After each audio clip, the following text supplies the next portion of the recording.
एक प्रश्न पूछूं? ये राम का वनवास 14 इयर्स क्यों? ये 14 इयर्स और त्रेता युग राम का 14 कला संपन्न बोलते हैं ना, इसको दोनों का रिलेशन है क्या? नहीं, उसका रिलेशन नहीं है, दोनों 14 चीज इयर्स अलग अलग क्यों? है। 15 साल ले से वनवास ले सकते हैं, नहीं तो 20 साल ले सकते हैं, ऐसा रहता ना। 14 क्यों नहीं दिया वनवास का टाइम? 14 साल क्यों, वही। 15 साल क्यों नहीं? हाँ। 1976 से वो आत्मा जो है वो संघर्ष करना चालू कर देती है, सीट पे सेट होने के बाद, और उसमें 14 साल जोड़ो, कितने 1990 आते आता है। हैं? 1990।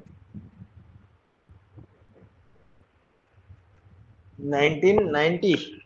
हाँ, 76 प्लस 14। तो 89 में 9 कन्याएं सरेंडर हो जाती है पहली बार एडवांस पार्टी के अंदर। बाकी तो ऐसे ही चल रही थी एडवांस पार्टी, कोई ज्यादा संख्या नहीं थी। ऑल ओवर इंडिया बाबा घूमे तो भी खास कोई आत्माएं निकली नहीं उस समय। इतने धर्म के धक्के खाए, इतना संघर्ष किया ब्रह्मा कुमारी से, पूरी ब्रह्मा कुमारी में जो भी विपरीत धारणाएं चल रही थी, जो ज्ञान उल्टे तरफ बह रहा था ब्रह्मा बाबा ने शरीर छोड़ने के बाद, उसका कड़ा अपोजिशन किया बाबा ने।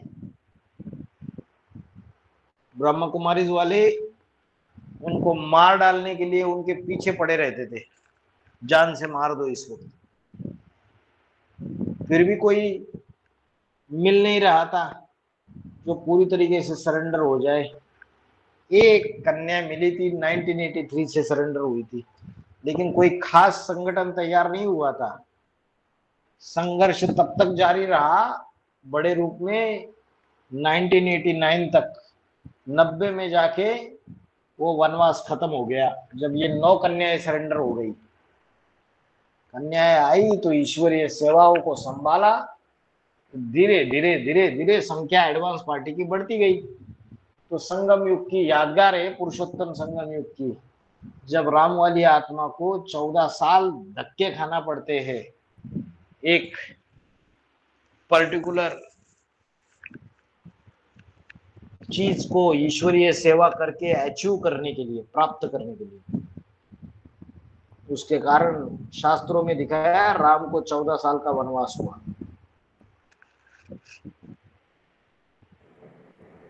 ठीक है भाई जी, क्योंकि त्रेता त्रेता युग राम को भी 14 कला बोलते हैं ना, इसीलिए मेरे को ये और कुछ रिलेशन है बोल के डाउट आया। अच्छा समझाया, थैंक यू बाबा। कला ओम कला शांति जो भाई जी। है, कला जो है वह आत्मा की दैवी गुणों का मेजरमेंट है। जैसे चंद्रमा की कलाएं रहती है, चंद्रमा जब संपूर्ण रहता है तो उसको 16 कला संपूर्ण है। फिर चंद्रमा की कलाएं धीरे धीरे कम कम होते होते अमावस्या तक वो पूरी कलाएं खत्म हो जाती है। तो सतयुग में 16 कला संपूर्ण है। ये आत्मा के अंदर दैवी गुणों का प्रतीक है, डिवाइन क्वालिटीज का संपूर्ण पूरे 100% दैवी गुण, वो 16 कला संपूर्ण है। धीरे धीरे कलाएं कम हो जाती है, त्रेता युग में 14 कलाएं आ जाती है, तो दैवी गुण कम हो जाते हैं, परसेंटेज कम हो जाता है। 100% से कहा आ जाता है 80-85% तक कहा जाता है। फिर द्वापर युग में सिर्फ 8 कलाएं रहती है, सिर्फ 50% आत्मा की जो डिवाइन पावर है, जो दैवी शक्ति है, वो सिर्फ 50% रह जाती है। ऐसे कलाएं कम कम होती जाती है। हाँ जी, क्या पूछ रहे थे माता जी? अभी ओम कौन शांति पूछ? भाई जी। जो ओम शांति। द्वादश ज्योतिर्लिंगम है ना, जो ज्योतिर्लिंगम सब सारे के सारे को शिवलिंग के रूप में दिखाया हुआ है, उनका पूजा की जाती है, उनमें अष्टदेव भी आ जाते हैं। जो केदारनाथ है वो इस्लाम धर्म का पूर्वज के यादगार है ना, इसको ये क्यों ऐसा लिंग रूप नहीं दिखाया गया है, इसका कारण क्या है? संगम युग में इसका शूटिंग कैसे होता है भाई जी? केदारनाथ, किसने बोला केदारनाथ इस्लाम धर्म के पूर्वज का यादगार है? बाबा ने तो बोला है, जो नष्ट देवों में जो इस्लाम धर्म का जो नष्ट देव है, उसकी यादगार में केदारनाथ का शिवलिंग बना हुआ है। जी। हेलो। बद्री धाम जो तो है, बद्री धाम इस्लाम धर्म का प्रतीक है। बद्रीनाथ जो है वो तो क्रिश्चियन धर्म के नष्ट देव का प्रतीक है, बद्रीनाथ। केदारनाथ इस्लाम धर्म का जो नष्ट देव है उसकी प्रतीक में है। जो केदारनाथ है उसमें आपने क्या बोला, शिवलिंग नहीं है? शिवलिंग का आकार तो आकार जैसा तो नहीं है। क्या है उधर फिर? एक धरनी के जैसा है, ऐसा फीमेल के जैसा है। पत्थर जैसा दिखाते हैं, टेढ़े मेढ़े ऐसा होता है, शिवलिंग जैसा तो नहीं होता है। हमारे बुक कोर्स बुक में भी है ना भाई जी? क्या बोला है कोर्स बुक में, बताइए। हाँ, कोर्स बुक में तो इसका अर्थ तो नहीं बताया बाबा ने, लेकिन ऐसा पिक्चर दिखाई है ना। पिक्चर दिखा के क्या बताया है कि टेढ़ा मेढ़ा है? हाँ, देखने से ऐसा लगा, केदारनाथ पता चलता है। हाँ, तो केदारनाथ वो जो में। वो जो वो जो पाठधारी है नष्टदेव में इस्लाम धर्म का, वो भी टेढ़ा मेढ़ा है, जो नष्ट करने के निमित्त बन जाता है। तो इसलिए उसकी यादगार भी टेढ़ा मेढ़ा पत्थर दिखा दिया।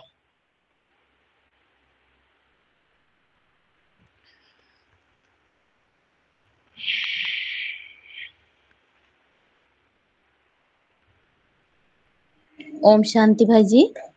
ओम शांति। ये एक पॉइंट है इस सच्ची गीता बुक से।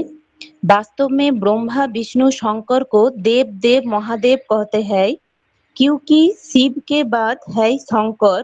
ब्रह्मा और विष्णु पुनर्जन्म में आते हैं, बाकी शंकर नहीं आता। जैसे शिव बाबा सूक्ष्म है, वैसे शंकर भी सूक्ष्म है। ये समझ में नहीं आया इसका मीनिंग। पुनर्जन्म में नहीं आता है मतलब निश्चय अनिश्चय के चक्र में नहीं आता है, ठीक है? क्योंकि शंकर तीन आत्माओं का मिक्सचरिटी है, लेकिन 76 में जब उसका शंकर का पाठ चालू हो जाता है तो वो सेट पे सेट हो गया है, तो वो पुनर्जन्म में नहीं आता है, फिर निश्चय अनिश्चय के चक्र में हमेशा नशे में रहता है वो, कि मैं ही नर से नारायण बनने वाला हूं। लास्ट में क्या वाक्य बोला आपने, शिव क्या लास्ट में? लास्ट में है जैसे शिव बाबा सूक्ष्म है, वैसे शंकर भी सूक्ष्म है। माने मनन चिंतन हाँ मंथन का तेज दिखाया जो। हाँ जी, हाँ जी। मन बुद्धि की सूक्ष्म स्टेज है, ज्ञान के मनन चिंतन मंथन की आत्मा की जो अवस्था है वो भी सूक्ष्म अवस्था है, बीज रूपी अवस्था है। जो पहला लाइन है ना वो समझ में नहीं आया कि वास्तव में ब्रह्मा विष्णु शंकर को देव देव महादेव कहते हैं, क्योंकि शिव के बाद है शंकर। ब्रह्मा और विष्णु पुनर्जन्म में आते हैं, बाकी शंकर नहीं आता। ब्रह्मा और विष्णु पुनर्जन्म में आता है मतलब वो फिर से ब्रह्मा तो जन्म तो सत्ययुग में लेता है ना। पुनर्जन्म में आना माना निश्चय अनिश्चय के चक्र में आना पुरुषार्थी जीवन में। जो अच्छा। ब्रह्मा का पाठधारी है वो जगदम्बा है। वो क्या हाँ है, जी। पीपल का पत्ता है, पीपल पात सरस मन डोला। हाँ जी। थोड़ा सा माया का झोंका आ जाता है, वो हिलने डुलने लग जाता है, तुरंत प्रभाव में आ जाती है जगदम्बा। वो तो निश्चय अनिश्चय के चक्र में आती है। और उस पीपल के पत्ते के ऊपर बैठा हुआ जो कृष्ण बच्चा है वो भी निश्चय अनिश्चय के चक्र में आता है। हाँ जी। तो इसलिए ब्रह्मा जो है वो पुनर्जन्म लेता है, लेकिन शंकर जो है वो पुनर्जन्म नहीं लेता है, निश्चय अनिश्चय के चक्र में नहीं आता है। ठीक है। हाँ जी। भाई जी, और एक प्रश्न है, जैसे हर धर्म में माला घुमाई जाती है, इसे सनातन धर्म में तो 108 माला घुमाते हैं, जैसे हर धर्म में भी 108 दानाएं होते हैं क्या, कम होते हैं? जैसे इस्लाम धर्म में, क्रिश्चियन धर्म में कितने माला रूपी मन के होते हैं, उसमें भी 108 ही होते हैं या कम होते हैं? किसी किसी में कम भी होते हैं। एक बार मैं ट्रेन में जा रहा था तो एक माता जी थे मुस्लिम धर्म के, वो माला जाप कर रहे थे। तो हमने पूछा कितने हैं इसमें, तो उन्होंने बोला 100 है। किसी किसी में थोड़े कम भी होते हैं। क्यों कम होते हैं पता है आपको? बताइए भाई जी। मैंने एक क्रिश्चियन माता जी को पूछा, उनके धर्म में माला घुमाते हैं, उसके माला में 54 55 उतना ही होते हैं बता रही है। अच्छा, 54 ही होते हाँ। हैं। और जो इस्लाम है, मुस्लिम है, वो तो अष्टदेव को मानते ही नहीं है। तो 8 उनके कम हो गए, 100 की माला बना दी उन्होंने।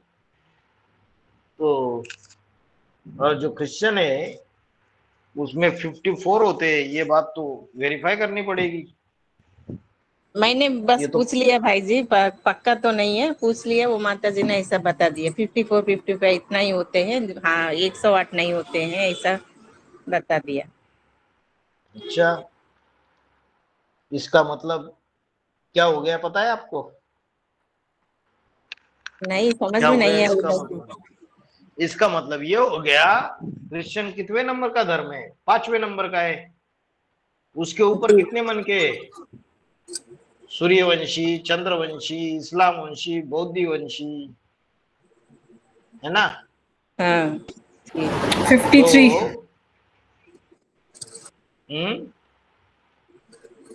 तो क्या 53?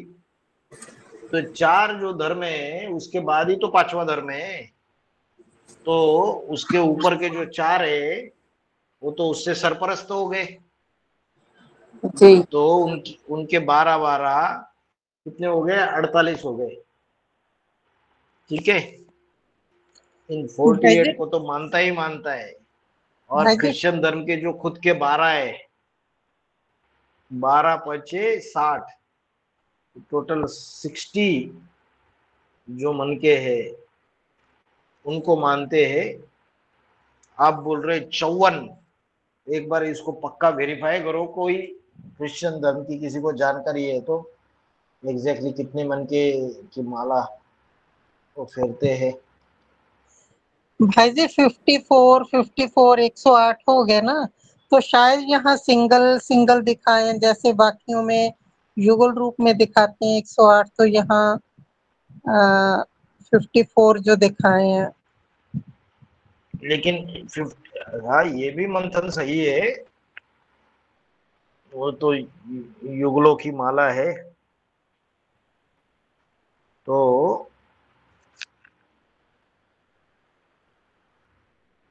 54 54 108। भाई जी, ये जो 48 बता रहे हैं ना आप अभी, ये चारों के हटा दें तो 50 ही बचते हैं 108 में क्या? से। 48 हटा दें तो 50 ही बचते हैं मन के। 108 में से 48 हटाएंगे तो 60 बचेंगे ना। 60 बचे। हाँ भाई जी, अभी 50 बच रहे हैं। भाई जी अभी गूगल में चेक किया तो कैथोलिक चर्च में बताया दे ओनली रिमेम्बर 54 बीड्स अच्छा, 54। And additional 5 beads that are outside the mala. या 54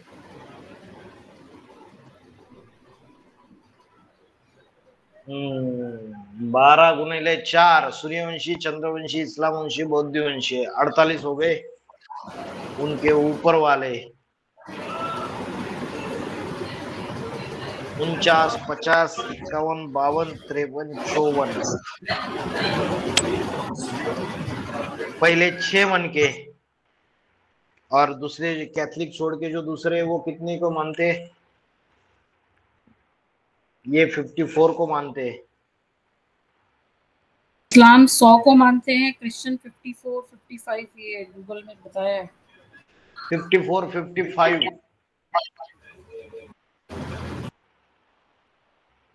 तो वही है 12 चौक 48। फिर इनके पहले 7 उनको मानते हैं, लास्ट के जो 4-5 है उनको नहीं मानते। 5 जो आर्य समाजी और 4 नष्टदेव, इन सबको नहीं मानते वो लोग।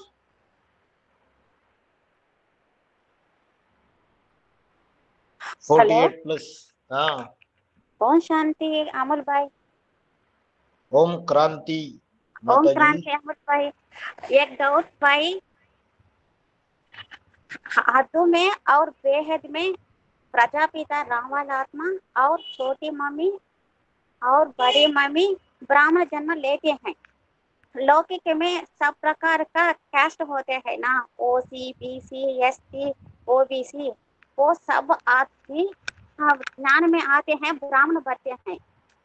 अंतिम जन्म कम जन्म लेने का क्या अर्थ भाई जी?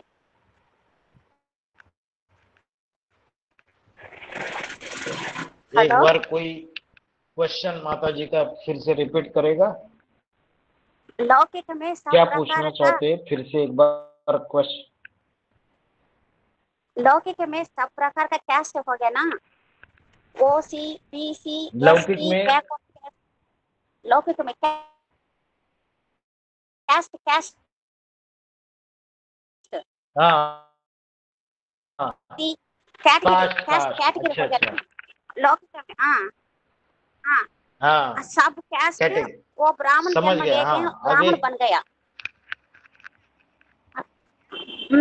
लौकिक हाँ, मनुष्य का हाँ बाप लौकिक में ब्राह्मण, अलौकिक में ब्राह्मण।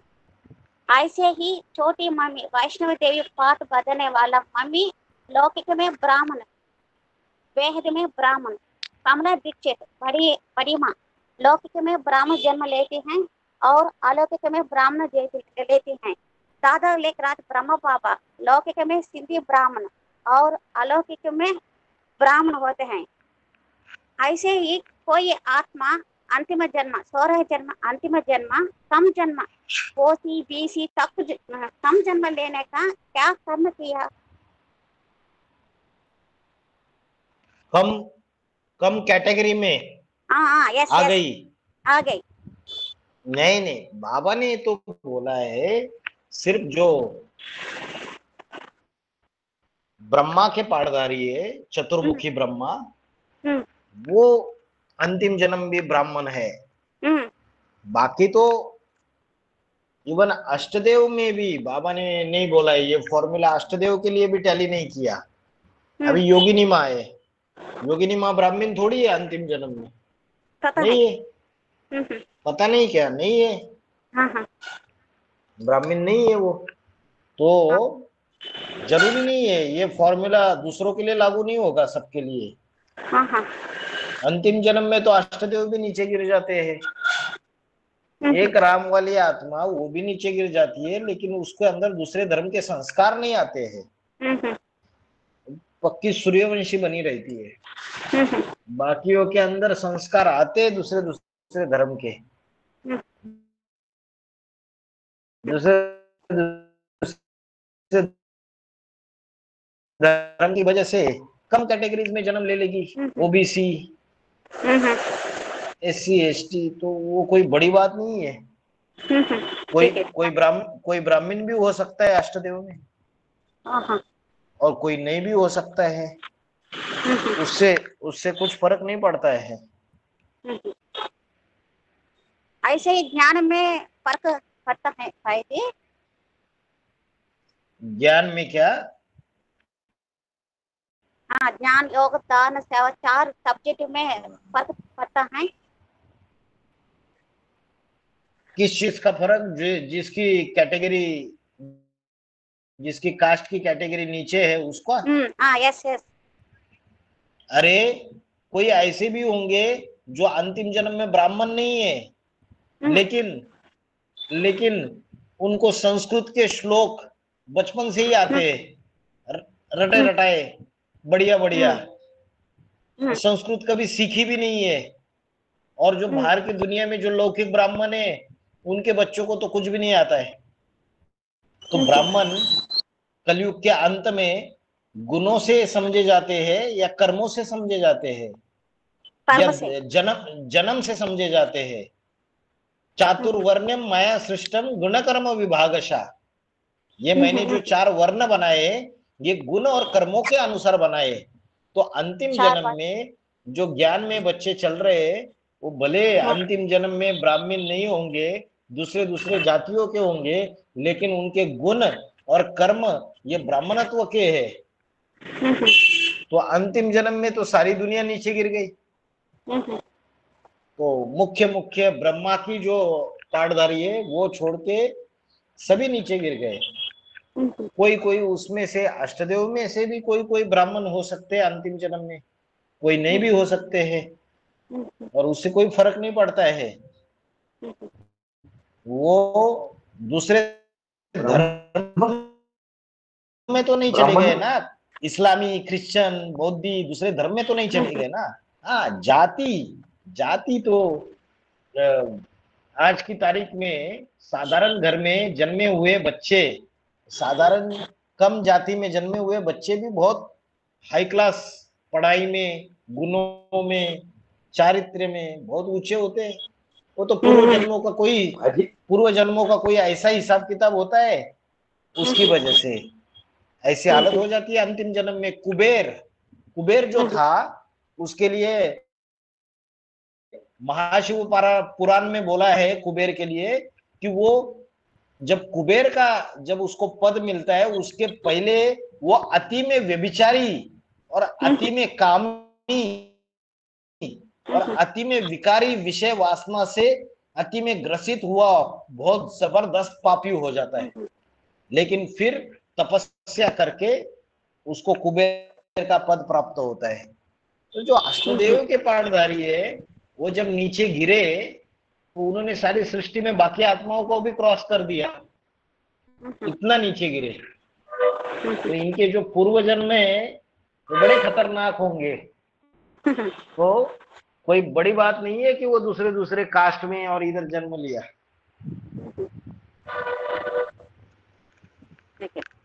पहले परंपरा थी भाई जी, कर्म प्रधान जाति थी। जो जिस कर्म को करता था उस जाति को होता था, चाहे किसी भी खानदान, एक ही खानदान में कोई कपात होता है, धोने वाला धोबी, सुनार काम करने सुनार, लोहा काम करने लोहार, इस तरह से कर्मों के आधार से जाति होता था। एक तो ब्राह्मण एक पद है, जो पद के जो गुण को जो फुलफिल करेगा वो ब्राह्मण है। जो क्षत्रिय का जो गुणों को जो फुलफिल करेगा वो ब्राह्मण क्षत्रिय है। कर्म प्रधान जाति है। अभी लोग जाति कर्म प्रधान उल्टा कर दिए। भाई जी हमारे रूहानी सेना में एक पॉइंट आया है कि बाप की तरह अष्ट देवों का भी में लिखा जाएगा। तो ये निश्चय पत्र में तो अभी तक माँ और बाबा का ही नाम लिखा जा रहा है। तो ये किस? अरे जो बच्चे होंगे, मुरली में बोला है, तो वो अष्टदेव के परिवार में जो सच्चे बच्चे होंगे वो लिखने की परंपरा शुरुआत कर देंगे, जिनको पूरा कॉन्फिडेंस होगा कि हमने अष्टदेव को पहचाना है। जैसे जो बाबा थे, शिव बाबा का पाठधारी, उनको 1986 तक जो भी ज्ञान सुनने के लिए आते थे वो क्या करके पुकारते थे? भाई साहब करके पुकारते थे। बाबा कोई नहीं बोलता था उनको, भाई साहब करके पुकारते थे। वो तो हैदराबाद की जो कन्या कमला जो सरेंडर हुई, उसने बोला कि भाई साहब नहीं बोलना है, बाबा बोलना है। तब से जाके यज्ञ में बाबा बोलना चालू कर दिया। तो वैसे ही मुरली में अगर आया है कि नाम देश काल सहित पूरा निश्चय पत्र में उनका लिखा जाएगा, तो जो ऐसे बच्चे होंगे उनके परिवार के, वो लिखना चालू कर देंगे ऐसा निश्चय पत्र। जो नहीं होंगे वो नहीं देंगे। अभी जो अष्टदेव का पाठधारी है या बाप का पाठधारी है, वो खुद अपने मुख से थोड़ी बोलेगा। जो लेकिन होशियार भाई बच्चे होंगे, समझू सयाने होंगे, वो लेकिन भाई बाप का भी प्रति निश्चय पत्र देंगे, तो अष्टदेव के प्रति भी निश्चय पत्र देंगे। लेकिन भाई जी अपनी मर्जी से तो नहीं लिख सकते ना। वो तो जैसे जो भी कागज बनते हैं वो बनाए जाएंगे और जो बताया जाए वही लिखा जाता है ना। तो अपने आप अपनी मर्जी से कैसे शुरुआत की जाएगी? अरे जाओ, बाहर की दुनिया में वकील है, कागज मिलता है, स्टैम्प पेपर मिलता है, खरीदो उसको। स्टैम्प पेपर पे जो बाबा के प्रति निश्चय पत्र जैसे बना है उसका मैटर पड़ा हुआ है, वैसा मैटर टाइप करवाओ बस, और साइन करवाओ और आके दे दो, वो हो गया मैटर। जब कोई शुरुआत करेगा तब तो बाकी के फॉलो करेंगे। मुरली में बोला है तो मुरली का ब्रह्मम वाक्यम जनार्दनम ब्रह्म वाक्य है। हाँ जी ठीक। भाई जी बाप तो बोला है कि वो अष्टदेव में प्रवेश करके पाठ बजाते हैं, तो क्या 2036 के बाद थोड़े बजाएगा? अभी बजा रहा है, अभी शुरू हो गया। जो अष्टदेव है उनमें प्रवेश करके वो कार्य कर रहा है। हाँ जी, 18 तो के भाई बाद ही तो शुरुआत हो गई। तो भाई जी निश्चय पत्र में तो जगत पिता जगदम्बा जैसे लिखा जाता है, तो यहाँ पर सहयोगिनी शक्ति के रूप में फिर किसका कैसे मैटर में लिखा जाएगा? अष्टदेव जो है वो अष्टदेव का नाम रूप देश काल बोला है मुरली में। अष्टदेव और उसके सहयोगिनी शक्ति का नाम रूप देश काल नहीं बोला है। सिर्फ अष्टदेव की बात आई है, सिर्फ अष्टदेव का ही लिखना है। नहीं भाई जी वो ठीक है, लेकिन पिता और के साथ माता के रूप में हम स्वीकार करते हैं इस ग्रुप के आत्माएं, तो माता के जगह भी किसी का नाम होना ही चाहिए ना पालना के हिसाब से। अच्छा, तो ढूंढो कौन है जो चाल चलन कर्म जिनके हो, जिससे साबित हो जाए। आप मंथन करो, धीरे धीरे वो भी चीज पता चल जाएगी।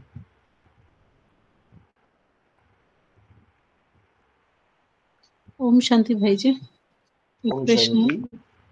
ये अभी जो कहते हैं ना कि जितने सेवा के चक्र लगाएंगे तो वो चक्रवर्ती राजा बनेंगे, तो जो सरेंडर हुए सो कन्याएं का कैसा हिसाब रहता है? उनके मतलब कैसा बुद्धि से हिसाब रहता चक्र। है? अभी कन्याएं जो ब्रह्मा कुमारीज में है वो चक्कर नहीं लगा रही है। वेदांती बहन है वो अफ्रीका के टोटल 56 कंट्रीज में उसने ईश्वरीय सेवा का कार्य बढ़ा दिया। एडवांस अफ्रीका में कॉन्टिनेंट एडवांस में चक्कर नहीं लगा रही है। बीज रूपी दुनिया में एक सेंटर में इंचार्ज रहती है, पहले दिल्ली में, फिर फरुखाबाद में कंपिल में जाके इंचार्ज बन जाती है, फिर बम्बई में जाके इंचार्ज बन जाती है, फिर बेंगलोर में जाके इंचार्ज बनती है, फिर कलकत्ता में आके इंचार्ज बनती है। तो चारों तरफ ईश्वरीय सेवा के चक्कर नहीं लगा रही है। जी लगा रही है, नहीं लगा रही है? जी भाई जी। हाँ तो चक्रवर्ती राजा बनेगी।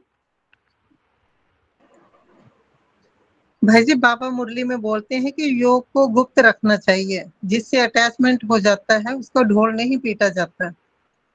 तो जैसे हाँ हम बच्चे आपस में बात करते हैं कि आप अमृत वेले उठते हो, याद में बैठते हो, कितने बजे उठते हो, या योग लगता है आपका या नहीं लगता, याद टिकती है या नहीं टिकती। तो इसका मतलब इस बारे में हमें डिस्कस नहीं करना चाहिए।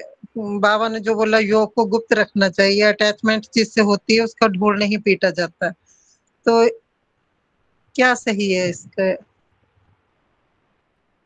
योग जप मंत्र प्रभाव, योग जुगति जप मंत्र प्रभाव, फले तबही जब करे दुराऊ। जब उसको गुप्त रखते हैं तभी उसका फल निकलता है।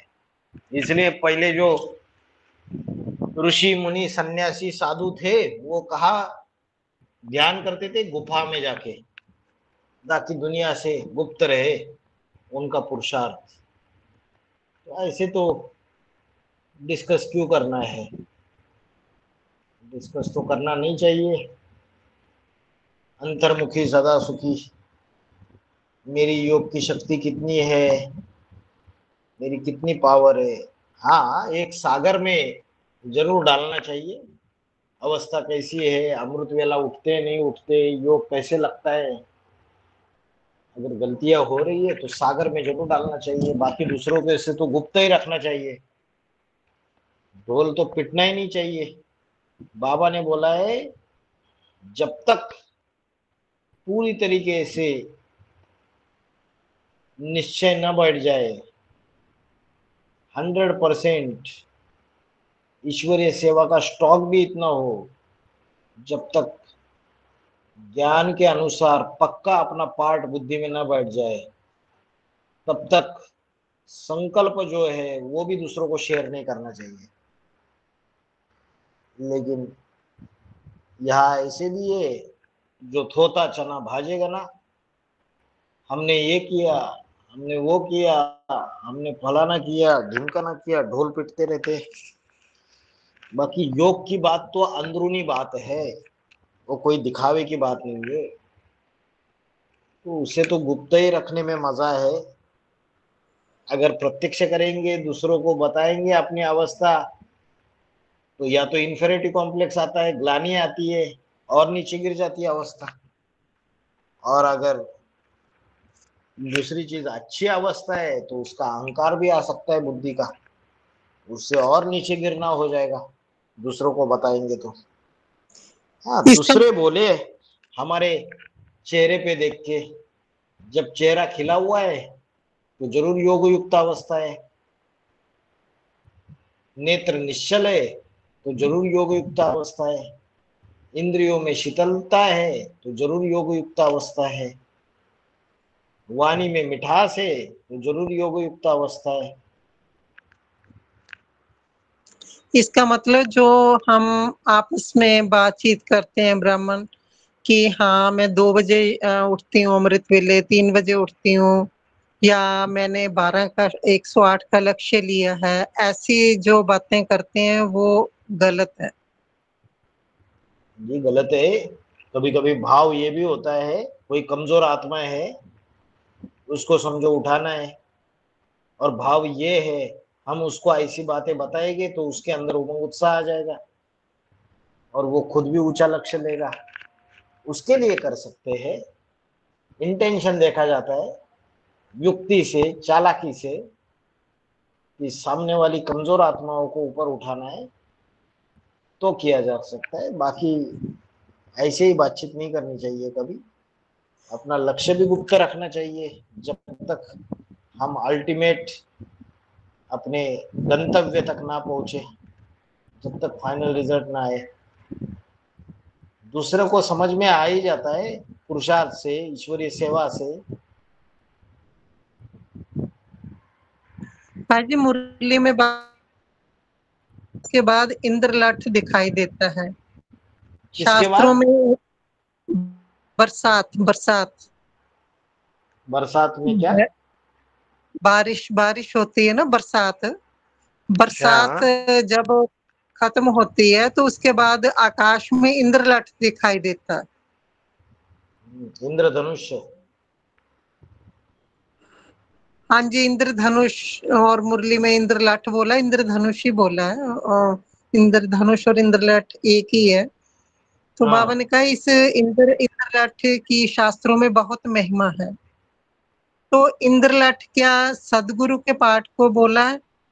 तो बरसात के बाद जो इंद्रलठ दिखाई देता है, मतलब अभी जो ज्ञान की बरसात चल रही है, इसके बाद सदगुरु का पाठ चलेगा, उसे समझें या कुछ और है इसका मतलब? इंद्र धनुष जो होता है, जिसको आप इंद्रलठ भी कह रहे हैं, मुरली में भी बोला है, वो इंद्रधनुष वो चीज है जिसमें 7 रंग समाये हुए हैं। तो जो अष्टदेव है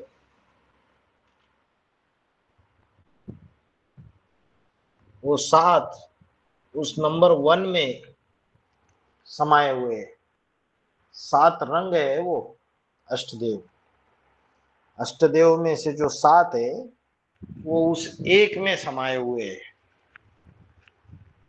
तो ज्ञान की जब बरसात बरसती है, एडवांस ज्ञान निकलती है, तो उस एडवांस ज्ञान के रुद्र ज्ञान यज्ञ से ये 7 आत्माएं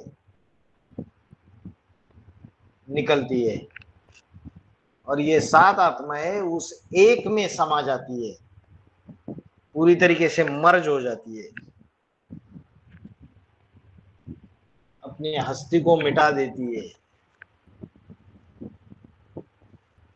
तन मन धन समय संबंध संपर्क पूरा स्वाहा कर देती है। तो पहले बरसात बरसती है, उसके बाद वो 7 आत्माएं उसकी उस परमात्मा पाठधारी की सबसे ज्यादा सहयोगी बन के दिखाती है। तो जैसे वो 7 रंग उस एक रंग में समाये हुए, जिसकी यादगार में इंद्रधनुष या इंद्रलठ दिखाई देता है। और लठ मारने का काम नहीं करेंगे वो 7 अष्टदेव वाले। परीक्षक नहीं है क्या? परीक्षक है। जब सीट पे सेट हो जाते तो वो परीक्षक है, वो भी लठ मारने का काम करेंगे। भाई जी, बाबा ने मुरली में बोला है कि भगवान का परिचय भगवान के सिवाय कोई दे नहीं सकता। तो हम जो संदेश देते हैं या कोर्स करवाते हैं, तो उसे क्या कहेंगे? भगवान का परिचय तो देते हैं, तो ये किस संदर्भ में कैसे बात समझे? वो जब शुरू में, जब किसी को पता नहीं है ये भगवान का पाठधारी है, तो पहले पहले वो स्वयं ही अपना परिचय देता है। स्वयमेवा आत्मनात्मानम, मैं स्वयं ही आकर स्वयं अपना परिचय देता हूं। तो वो तो साधारण तन में आता है। साधारण तन में आता है, तो जो साधारण तन में आया हुआ है वो ज्ञान के आधार से जब अपने पाठ को समझता है कि मेरा ये पाठ है, तब दूसरों को कैसे पता चलेगा? ये ज्ञान मार्ग है, भक्ति मार्ग नहीं है। कोई साक्षात्कार होने की तो बात ही नहीं है कि उनके सामने आए और कोई साक्षात्कार हो गया और पता चल गया ये भगवान का पाठधारी है। ऐसी कोई बात नहीं है। तो उनको कैसे पहचानेंगे कि ये पाठधारी भगवान का है? जब वो अपना खुद परिचय देंगे अपने संगी साथियों को, जो भी मनुष्य आत्माएं उनसे संबंध संपर्क में आ रही है उनको, तभी तो जाके उनको पता चलेगा। इसलिए भगवान स्वयं ही अपना परिचय देते हैं। लेकिन जब भगवान का परिचय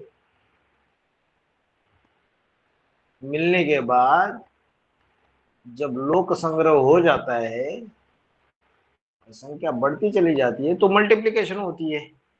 तो जो समझे दूसरों को समझाते हैं तो गलत नहीं है। जैसे बाप अपना परिचय देता है, ज्ञान देता है और उससे अष्टदेव तैयार हो जाते हैं, 12 सूर्यवंशी तैयार हो जाते हैं, बाप समान आत्माएं।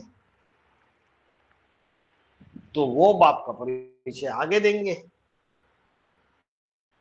इसलिए बोला ये ज्ञान मैंने किसको दिया? सूर्य को दिया। सूर्य ने विवस्वान मनुओं को दिया, 8 मनुओं को, फिर उन्होंने आगे पास किया।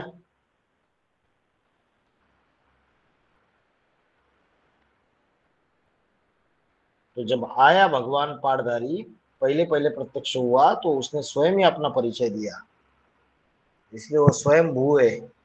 हाँ जी, ठीक।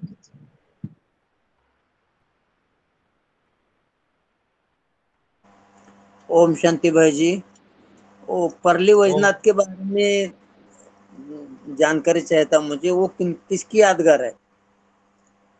परली वैजनाथ 12 ज्योतिर्लिंगों में एक है ना? हाँ जी। परली वैजनाथ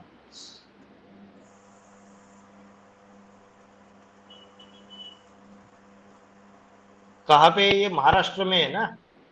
हाँ जी, महाराष्ट्र में। महाराष्ट्र में बीड जिले में है। हाँ जी। परभनी के नजदीक में आता है।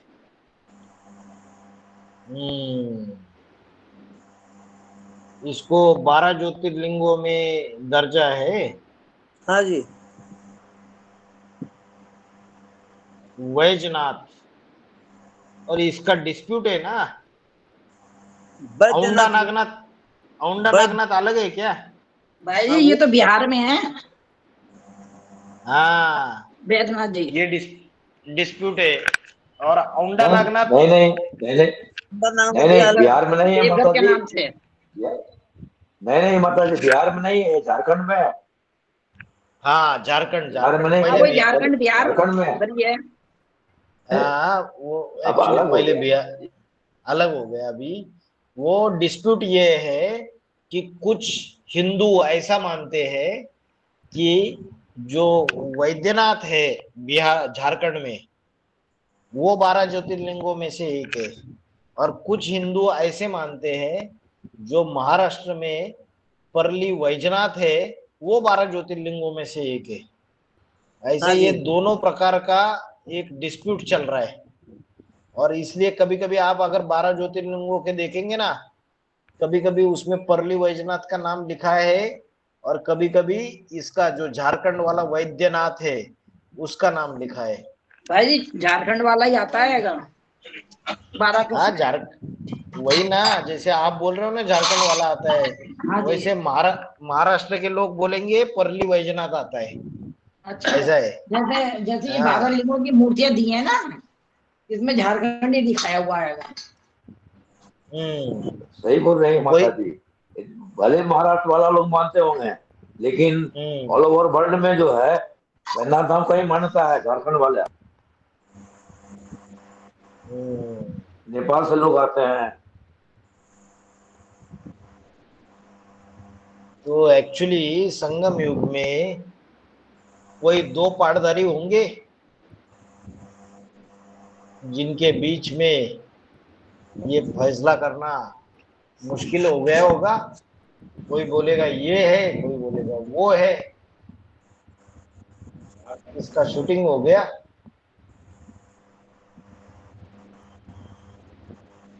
इसमें जब सागर मंथन हुआ तो अमृत निकला, अलग अलग रतन निकले।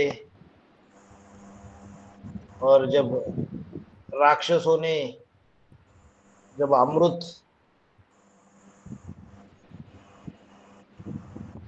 जब जोर जबरदस्ती चोरी करके जब छीन लिया,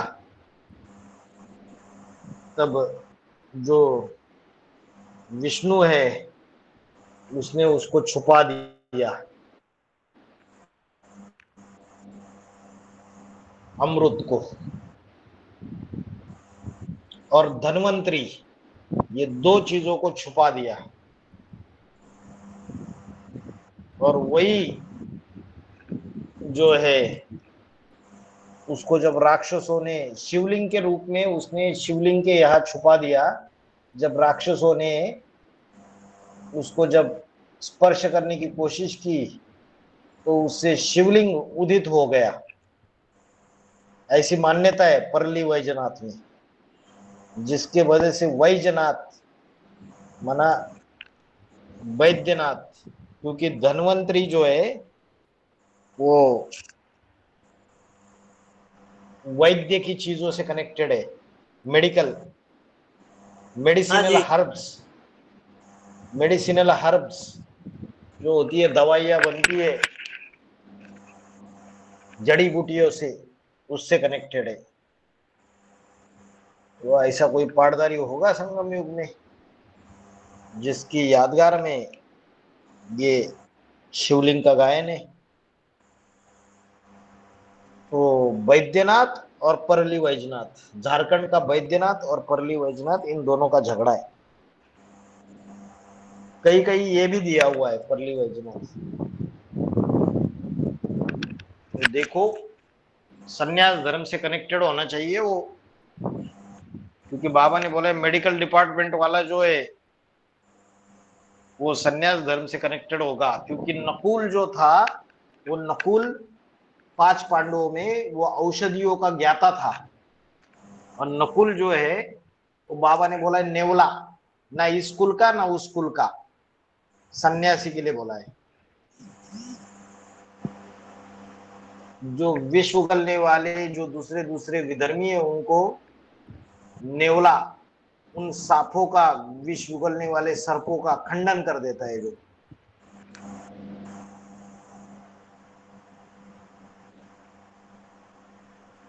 उसके ऊपर संन्यास धर्म का छिलका होगा उस पाटधारी के ऊपर।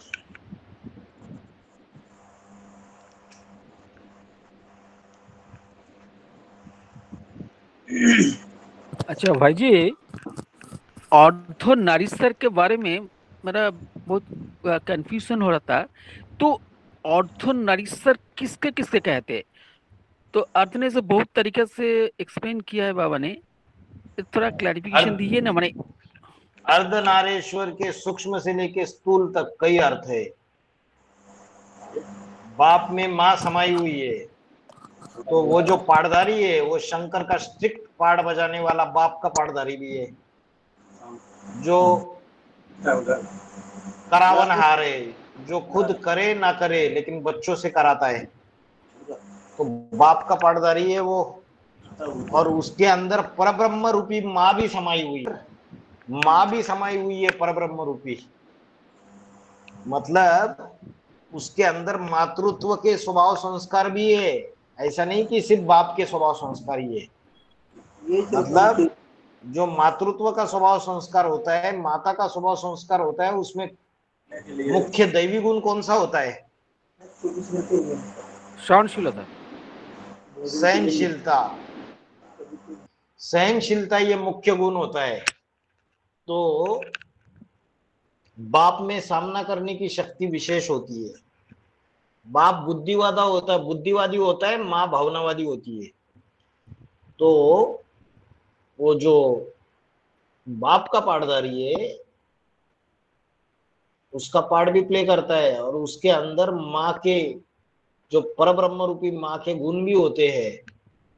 बच्चों को पालना देने के लिए, ज्ञान का दूध पिलाने के लिए, सब तरीके के बच्चों को कैसे भी रहे, लुच्चे लफंगे, चोर डकैत, अंधे लंगड़े, सबको एक जैसा प्यार देने का भाव, ये दोनों प्रकार के गुण उस एक आत्मा में पाए जाते हैं जो परमात्मा का पाटधारी है, जो शंकर का पाटधारी है। इसलिए उसको अर्धनारीश्वर बोला है। ये सूक्ष्म अर्थ है, मतलब परा प्रकृति और अपरा प्रकृति।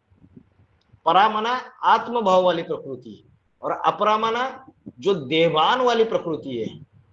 तो उसकी जो आत्मा है, राम वाली आत्मा, वो पुरुष है,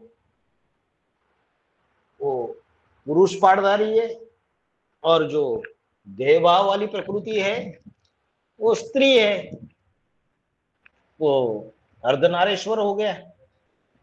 फिर और स्थूल अर्थ में आइए, जगत पिता और जगदम्बा।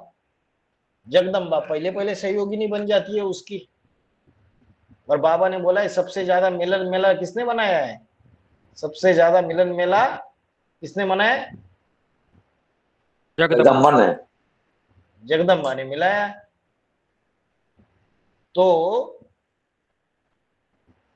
जगदम्बा ने सबसे ज्यादा मिलन मेला मनाया, तो बाप ने सबसे एड़ी से लेके चोटी तक पावर उसमें डाली है। तो जो शक्ति, जो संघ का रंग लिया है, तो उसकी वजह से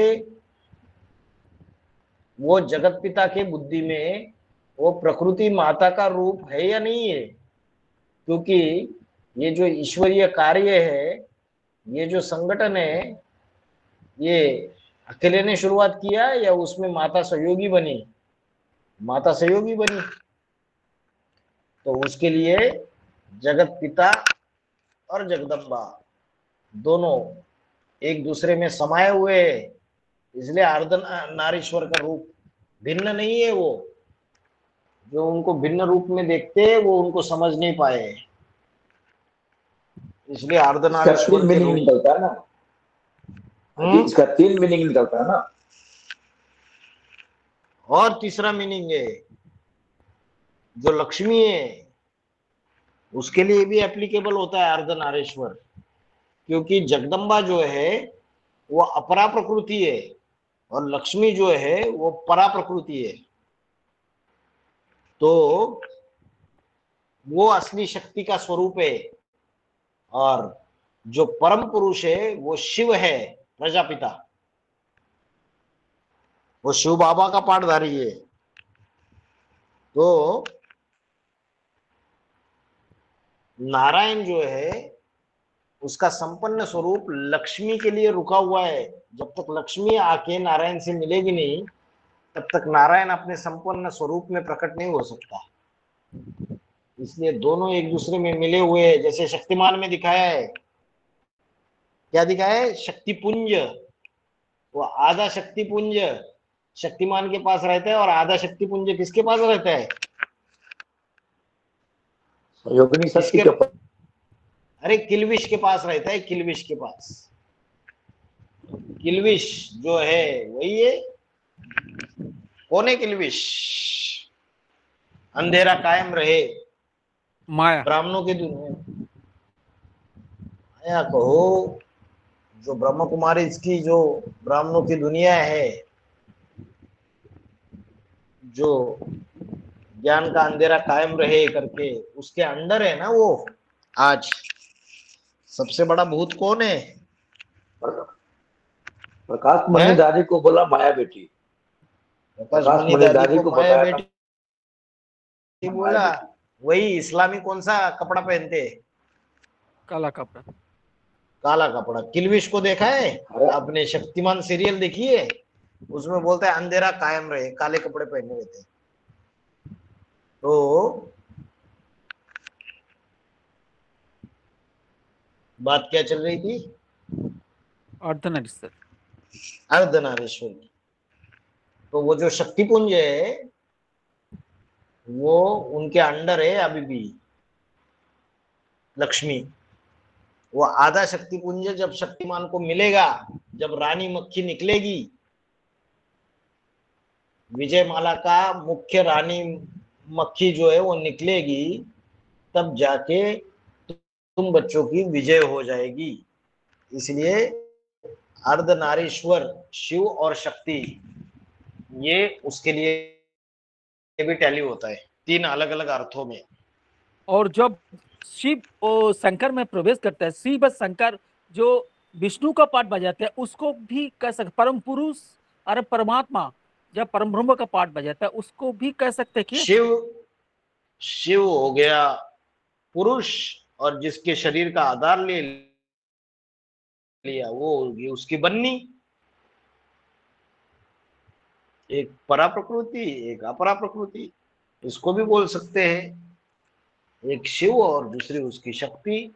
जितना सूक्ष्म में लेके जाओ ज्ञान को, और वो भी अर्धनारीश्वर का स्वरूप। और कृष्ण वाली आत्मा, मतलब दादा लेखराज का आत्मा जिस सूक्ष्म शरीर में चलते उसमें काम करता है, जैसे माता पिता कहते हैं, तो रूप बसंत भी कहते हैं, बाप दादा भी कहता है, उससे माफी की उसको अर्थनेस से कह सकते। क्या लास्ट में क्या बोला, सुनाई नहीं दिया, आवाज कट हो गई अब।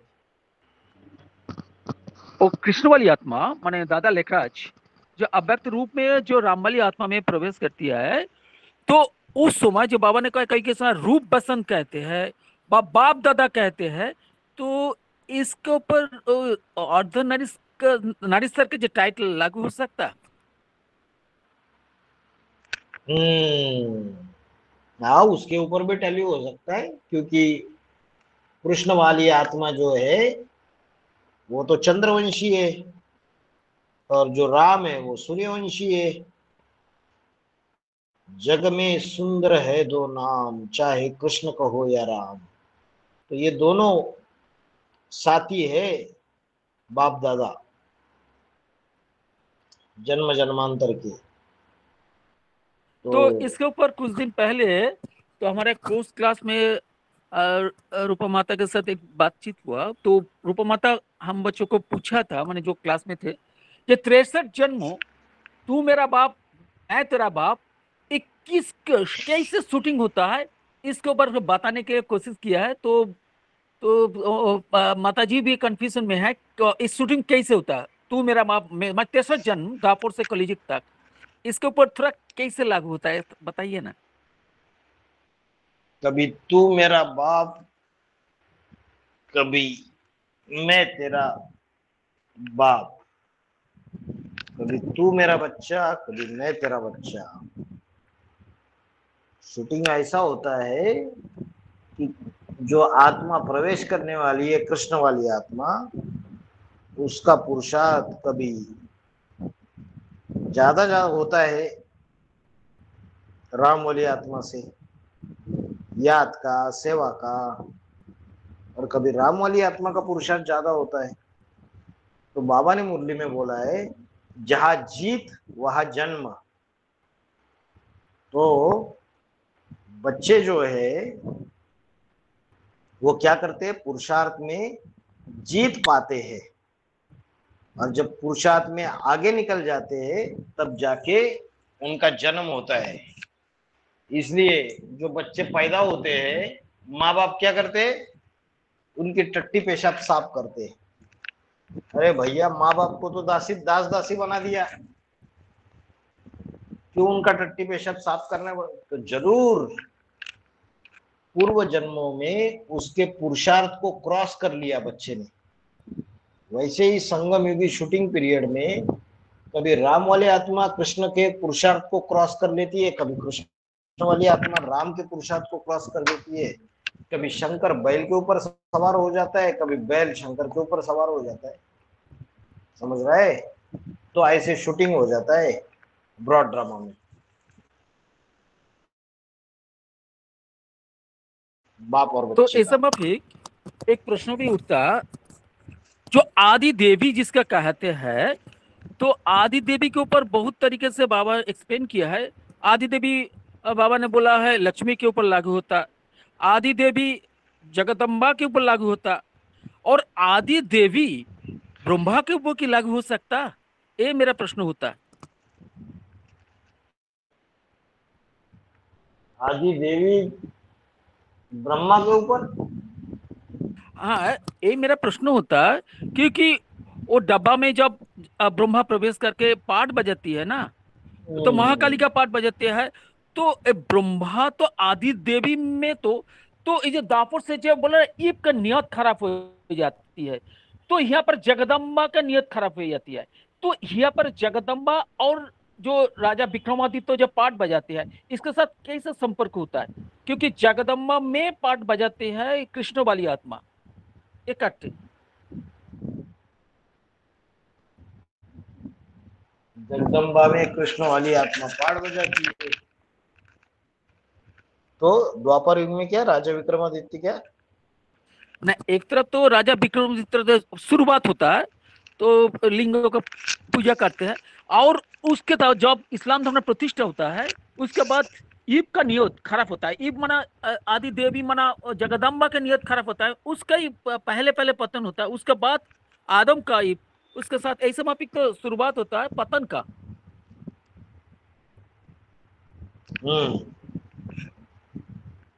तो कहना क्या चाहते हैं? अब हम चाहते हैं कहने तो आदि देवी एक तरफ तो लक्ष्मी के ऊपर लागू हो सकता है, और अ, जो अपरा प्रकृति जगदम्बा, वो उसके ऊपर लागू हो सकता।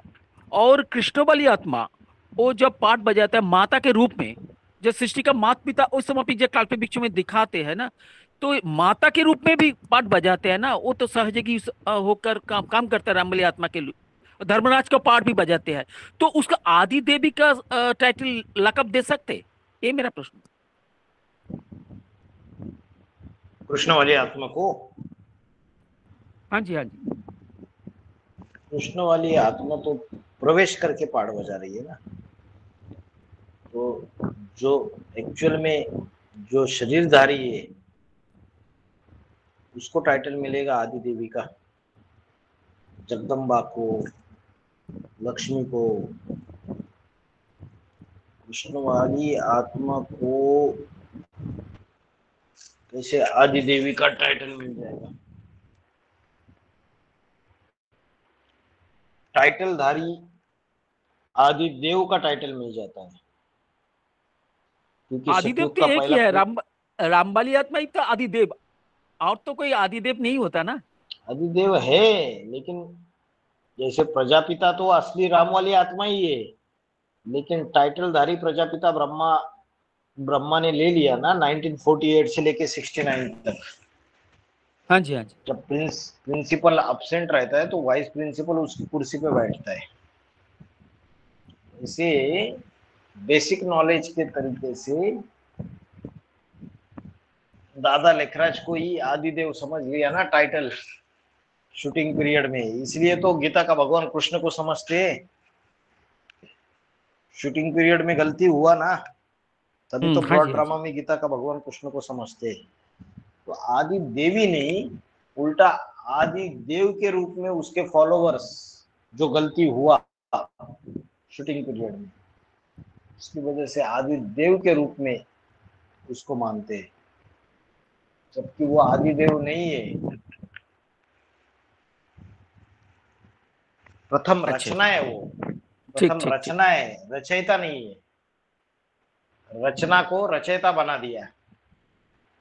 आदिदेव आदि देवी, ये तो आदिदेव की जो पहली रचना है वो है आदि देवी, और फर्स्ट क्लास रचना है कृष्ण बच्चा।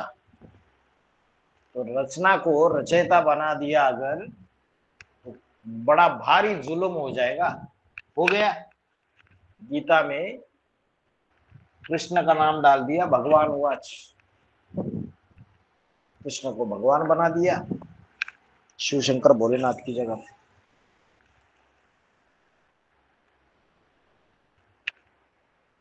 हाँ जी, हाँ जी।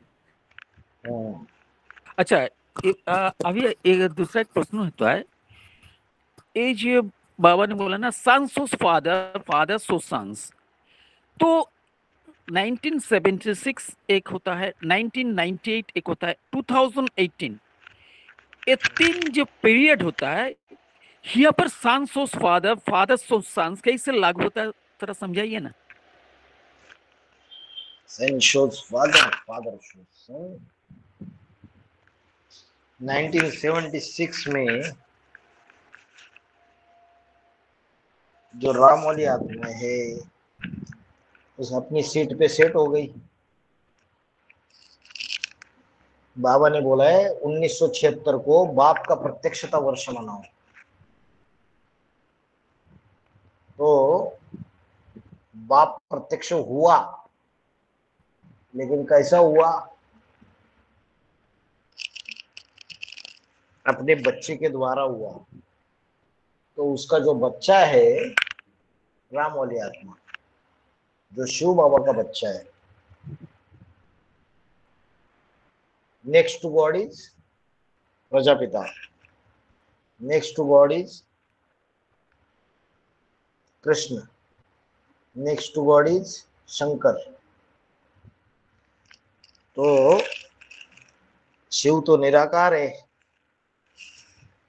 लेकिन वो ब्रह्मा में प्रवेश करके जब ज्ञान देता है तो शिव बाबा को ज्ञान की गहराई के द्वारा, वो ज्ञान की गहराई अपने बुद्धि रूपी कलश में धारण करके जो पहले पहले प्रत्यक्ष करता है वो राम की आत्मा।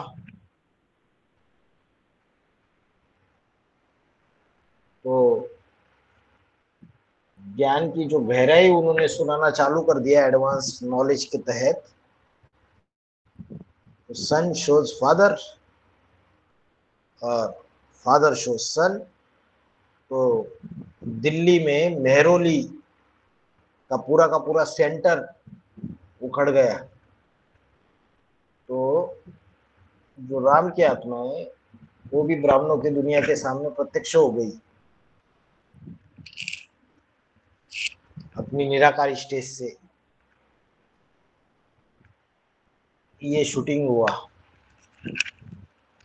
यहाँ राम बच्चा हो गया, शिव बाप हो गया।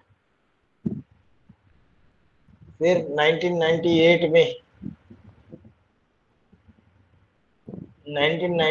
में जो ब्रह्मा है वो मृत्युलोक से खत्म हो जाता है। 1998 में बाबा को जेल हो गई। तो ग्लानी के रूप में बाबा के ऊपर झूठे केसेस डाले गए। तो ग्लानी के रूप में बाप की प्रत्यक्षता हो गई उत्तर भारत में। तो बाबा ने बोला है जो कृष्ण बच्चा है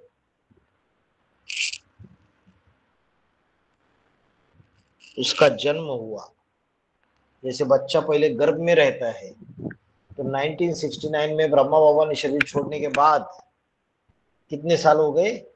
69, 78, 88, 88, 30 साल हो गए। तो 3-4 महीने के बाद क्या होती है? चुरपुर हो जाती है। जब आत्मा प्रवेश करती है गर्भ में तो माँ को पता चल जाता है। वैसे 1998 में जब प्रत्यक्षता हुई ग्लानी के रूप में, तो बाबा ने बोला जिस दिन बाबा जेल से छूटे उस दिन कृष्ण जन्माष्टमी थी। तो यहाँ जो कृष्ण वाली आत्मा है उसको, और 15 अगस्त भी था। 15 अगस्त भारत स्वतंत्र हुआ, 15 अगस्त का दिन भी था। तो यहाँ बाप कौन और बच्चा कौन? कृष्ण वाली आत्मा बच्चा और बाप राम। सन शोज फादर, फादर शोज सन। तो जब कृष्ण का जन्म हुआ तब कृष्ण जन्माष्टमी के रूप में मनाया जाता है। उस दिन गर्भ जेल से छुटकारा हो गया, वैसे स्थूल जेल से छुटकारा हो गया। तो राम बाप और कृष्ण के लिए सन शोज फादर, फादर शोज सन लागू हो जाता है। फिर 2018 में राम वाली आत्मा, उसके लिए बाबा ने बोला तमो प्रधान से सतो प्रधान बनने के लिए 40 से 50 साल लगते हैं। तो राम वाले आत्मा के तो 76, 77 से 40 साल कंप्लीट हो गए 2017-18 में। वो आत्मा तो उसके लिए संवत एक चालू हो गया। वो आत्मा अपनी संपन्न अवस्था में पहुंच गई। तो जो कृष्ण वाली आत्मा है उसने बाप को प्रत्यक्ष कर दिया, ग्लानि हो गई, बाप ने बच्चे को प्रत्यक्ष कर लिया। इसका प्रूफ क्या, मैंने कृष्ण वाली आत्मा कैसे? कृष्ण की राशि क्राइस्ट से मिलाई जाती है। हाँ जी, हाँ जी। तो जब बाबा के ऊपर केसेस हुए 2017-18 में, ग्लानि हुई, तो यज्ञ की हालत ऐसी हो गई थी, चारों तरफ से हाहाकार मचा था। कन्याओं को उठा के लेके गए, दिल्ली से 48 कन्याओं को उठा के लेके गए थे, प्रोटेक्शन होम में डाल दिया था। उधर राजस्थान में जो स्कूल में पढ़ने वाली कन्याएं थी, 68 कन्याओं को उठा के लेके गए। ब्राह्मणों की दुनिया में हाहाकार मच गया था।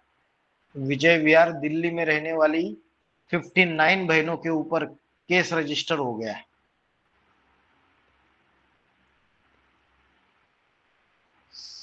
सारे ब्राह्मण परिवार को तहस नहस करने का प्लानिंग था पूरा का पूरा। ऐसी विकट परिस्थिति में एक बच्चा निकला जिसने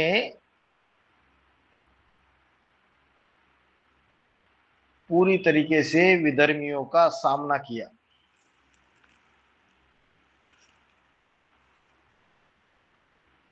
जरूर कोई वकील होगा, ऐसे समय वकील ही होगा जो छुड़ाएगा। तो बाप ने उसको प्रत्यक्ष किया। वो गुप्त पुरुषार्थ कर रहा था सालों साल, सबके नजर में आ गया। दिल्ली में रहने वालों को भी पता चला और पूरे भारत में रहने वाले पीबी को उसकी भी पता चला कि बाबा का केस ये वकील लड़ रहा है। तो जो सालों सालों से गुप्त पुरुषार्थ कर रहा था, उसको सब लोग जानने लगे। तो उसकी प्रत्यक्षता हुई ना, नहीं हुई? हाँ जी, हाँ जी। तो फादर शो सन हो गया। और जब प्रत्यक्षता हुई तो उसने कोर्ट में ये बताया कि ये बाप के ऊपर जो आरोप लगाए हुए वो झूठे हैं सारे के सारे। और उन 48 कन्याओं को जो उठा के लेके गए थे उनका लिए भी केस डाला, वो भी जीत गए। 68 कन्याओं को उठा के लेके गए थे, उनके रिलेटेड राजस्थान हाईकोर्ट में जोधपुर में केस डाला, वो भी जीत गए। तो फादर शोज सन, और वो जो सन है, सन शोज फादर, कि देखो ये बाप है हमारा, आप झूठी बातें उसके ऊपर आरोप डाल रहे हो, ऐसा कुछ है नहीं। उसने उसको प्रत्यक्ष किया, उसको दिखाया, इसने उसको बच्चे को प्रत्यक्ष किया। तो 2018 भाई जी, में इस तरीके से तो भाई जी, जब राम वाली आत्मा रामायण में अपनी सीता को खोज में व्याकुल होकर के घूम रहे थे, तो वैसे वक्त में वही सुग्रीव वाली आत्मा ने उनको सपोर्ट दिया। राम वाली आत्मा ने भी उनको सपोर्ट किया। तो सुग्रीव मतलब सुंदर गला हो, जो अपने मुख के द्वारा जो अच्छा कार्य कर किया हो, सुंदर कार्य किया हो। सुग्रीव का मतलब यही होता है। ग्रीवा, ग्रीवा माना गर्दन, ग्रीवा माना गला भी होता है। सुंदर गला हो जिसका, गला गला जो जिससे हम आवाज निकालते हैं। हाँ। तो 5वें नंबर के मनका ने तो अपना मुख के द्वारा बहुत सा सपोर्ट किया राम वाली आत्मा को, और आगे भी कर रहा है। और उसका प्रचार प्रसार कर रहा है, उसका आगे रावण के अंत का पुल बांध रहा है, बीच में पुल बन रहा है। हाँ जी, हाँ जी, हाँ जी, परफेक्ट टैली हो रहा है। और भाई जी 2028-29 में जब राजधानी स्थापन होने का जो शूटिंग होना होगा, तो यहाँ पर तो सदगुरु का पाठ के वहां से ही शुरुआत होगा, क्योंकि वहां पर देखा जाए को जो सिर्फ सुप्रीम सोल, हाँ, तो उसका तो प्रत्यक्षता होगा ना, सिर्फ सुप्रीम सोल का, माने एक शरीर द्वारा, रामवाली आत्मा द्वारा ही तो प्रत्यक्ष होगा ना, क्योंकि 76 में मनुष्य सृष्टि का बाप का प्रत्यक्षता हुआ, और वो 2018 में तो वैसा मापी का आपने बोला, लेकिन 2028 में जो सदगुरु का पाठ शायद होगा, तो उस समय के सिर्फ सुप्रीम सोल का प्रत्यक्षता होगा, ऐसा मापी प्रश्न होता है। उस समय तो, हाँ जी, उस समय तो बाबा ने बोला है कि जो देखेगा इन आंखों से वो बोलेगा मेरा बाबा आ गया, जो सुनेगा इन कानों से वो कहेगा मेरा बाबा आ गया। तो ऐसी अवस्था में प्रत्यक्ष हो जाए जिसके रोम रोम में ज्ञान समाया हुआ होगा, जिसके लिए बाबा ने बोला हिरण्य गर्भ। बोलते बिग बैंग थ्योरी में एक सिंगुलरिटी, उससे एक्सप्लोजन होके ये सारा यूनिवर्स क्रिएट हो गया।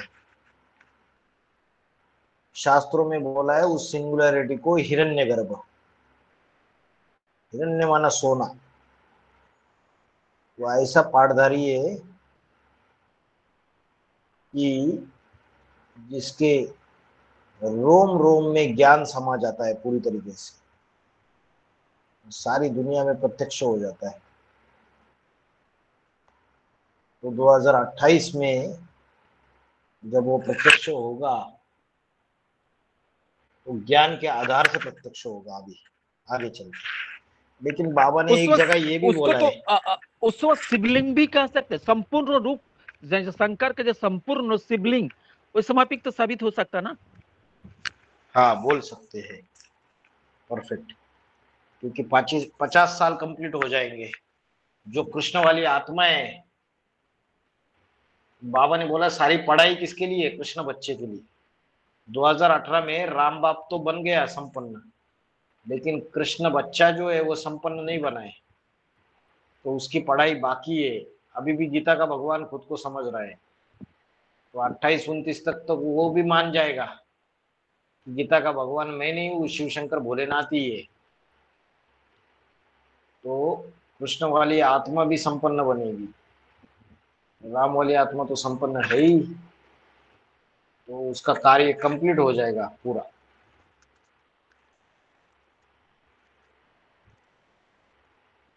राजधानी स्थापन हो जाएगी।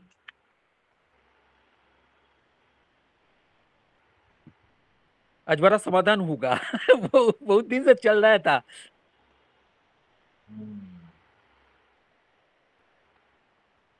अभी जो चल रहा है 18 से लेकर 28 तक का पीरियड, उसका पीरियड का नाम है कृष्णपुरी, और 28 से लेके जो आगे होगी उसका नाम रहेगा विष्णुपुरी। अभी हम कृष्णपुरी के पीरियड में है, और कृष्ण वाली आत्मा भी प्रवेश करके पाठ बजा रही है, सारा ड्रामा खेल रही है पूरी तरीके से। मुख्य पाठधारियों में, अष्टदेव में भी प्रवेश करती है। तो कृष्ण वाली आत्मा जगदम्बा में प्रवेश करके महाकाली का तामसी पाठ भी बजाती है। जितने भी खेल है वो कृष्णपुरी में कृष्ण वाली आत्मा खेल रही है। राम वाली आत्मा कुछ नहीं, तो अपनी स्टेज में 100% स्टेज में बैठ गई।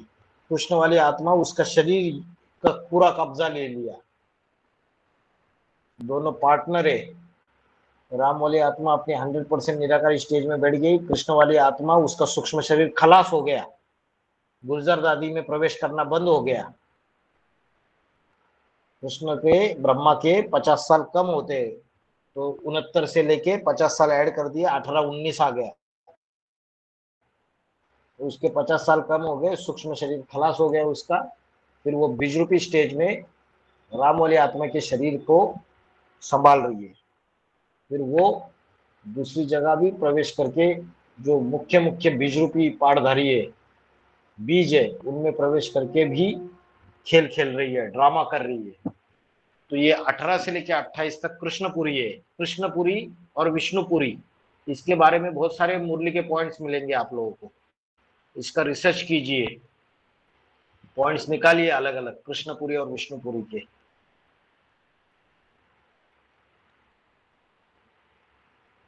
अच्छा भाई जी, यहाँ पर एक प्रश्न आ रहा है, 2587 कुछ दिन पहले ऑनलाइन में सुना है, उसमें बाबा ने एक बोला है, सिर्फ सिर्फ बाबा को सिखलाते हैं, जो बात बताते हैं वो सुना रहा है हम बच्चों को, सिर्फ सुप्रीम सोल सिर्फ बाबा को सुना रहा है।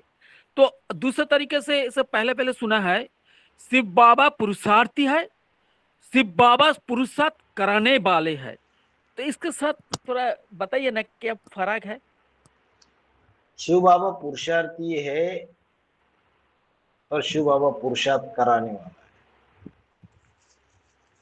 जो पुरुषार्थी है वो तो राम वाली आत्मा है,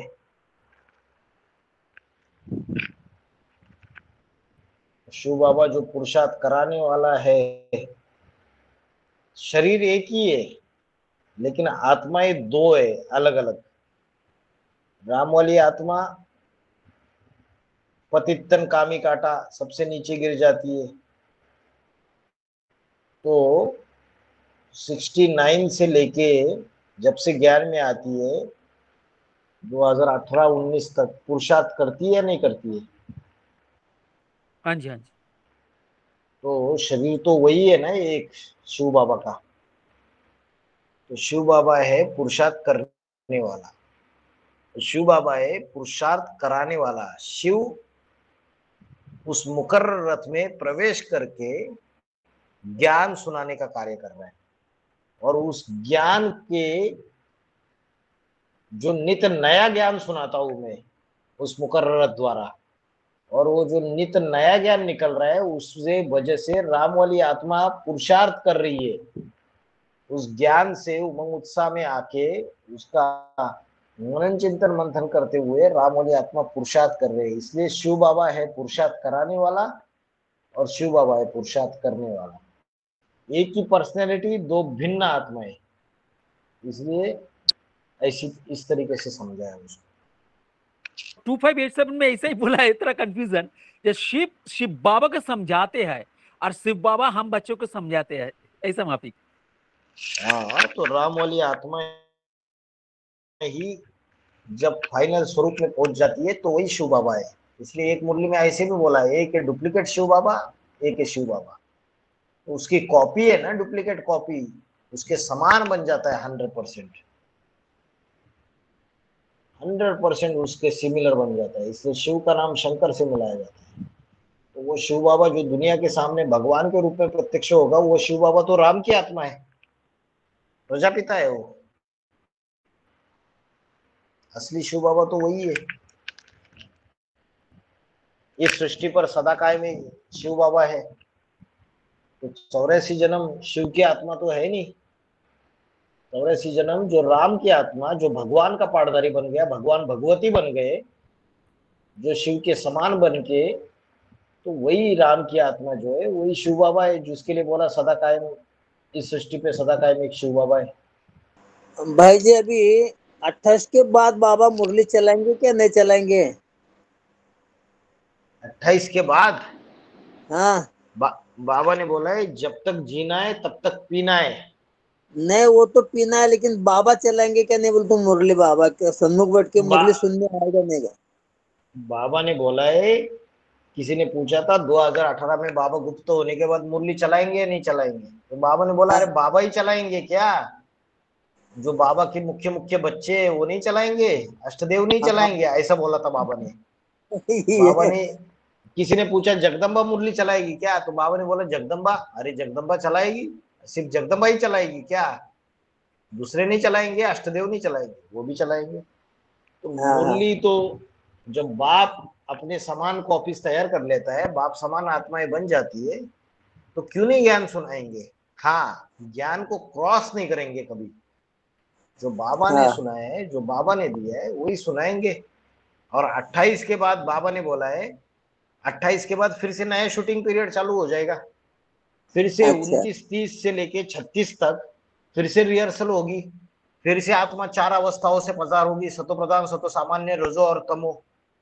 तो हाँ जो नारायण बनाए हैं, अभी अभी साकारी, अभी अभी आकारी, अभी अभी निराकारी, वो सुखधाम में जो है अष्टदेव, उनको वो नारायण दिखाई देगा। और आकारी अवस्था में वो तपस्या धाम में शांति की देवता बन के माउंट आबू में जो तपस्या धाम में इकट्ठा होंगे, उनको भी पालना देने के निमित्त बनेगा। हाँ जी हाँ जी। तो सभी तरीके के रोल प्ले करेगा अंत तक। राम ही रावण भी बनेगा अंत में जाके। तो मुरली भी चला सकते हैं ना, लेकिन लास्ट में जाके बाबा ने बोला, जैसे शुरू में भक्ति मार्ग की गीता पर समझानी दी, वैसे अंत में भी गीता के ऊपर समझाने देंगे बाबा, भक्ति मार्ग की। हाँ जी हाँ जी।